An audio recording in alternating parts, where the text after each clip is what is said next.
13వ తారీఖు 2 బటన్లు నొక్కాలి. ఒక బటన్ సైకిల్ మీద వెంకట్రాజుకి,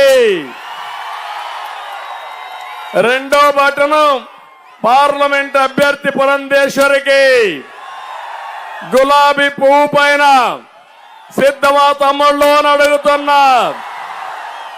ఒకటి కేంద్ర ప్రభుత్వానికి, ఒకటి రాష్ట్ర ప్రభుత్వానికి. మీరు బటన్ నొక్కండి. ఒత్తొత్తి బటన్ నొక్కేవాడిని ఇంటికి పంపిద్దాం. మళ్ళా మీ భవిష్యత్తుకు నాంది, మీ భవిష్యత్తుకు భరోసా మాది. తమ్ముళ్ళు ఎంత మోసం చేస్తాడంటే ఏమీ తెలియనట్టు నంగనాచిగా మాట్లాడతాడు. ఈరోజు నేను చెప్తున్నా, మేము సిద్ధమని తిరుగుతున్నారు. ముందు సిద్ధమన్నారు, పెద్ద పెద్ద హోర్డింగ్లన్నీ పెట్టారు. ఇప్పుడు మేము సిద్ధమన్నారు. ఒక్కొక్క మీటింగ్ 1500 బస్సులు. వీళ్ళ అబ్బస్సం ఇవన్నీ. వీళ్ళ తాత జాగీరి రాష్ట్రం. మనుషులందరినీ డబ్బులిచ్చి బిర్యానీ పెట్టి మద్యం పోయిపించి మత్తులో పెట్టి మీటింగ్లు వేస్తారు. అవునా కాదా అని మిమ్మల్ని అడుగుతున్నా.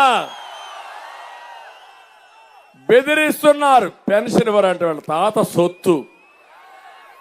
నేను అనుకుంటే నీకు ఒక్కడికి పెన్షన్ వచ్చేదా? ఒకటే చెప్తున్నా, ధర్మానికి ధర్మం, న్యాయానికి న్యాయం, దెబ్బకు దెబ్బ తీయడానికి కూడా సిద్ధంగా ఉన్నాం. ఏం తమ్ముళ్ళు, అవునా కాదా? ధర్మాన్ని కాపాడుకుంటే ఆ ధర్మం మనల్ని కాపాడుతుంది. అందుకని ఒక్క ఎగ్జాంపుల్ చెప్తున్నా. గోపాలపురం గట్టిగా కేకేసి తినపడేది పోలవరం, అవునా కాదా? ఇక్కడే కాలువ పోతా ఉందా లేదా? పోలవరం కాలువ. నేను అడుగుతున్నా మిమ్మల్ని, ఈ పోలవరం ప్రాజెక్టు ఆంధ్రప్రదేశ్ రాష్ట్రానికి ఒక వరం లాంటిది. మీరు ఒక్కసారి ఆలోచించండి.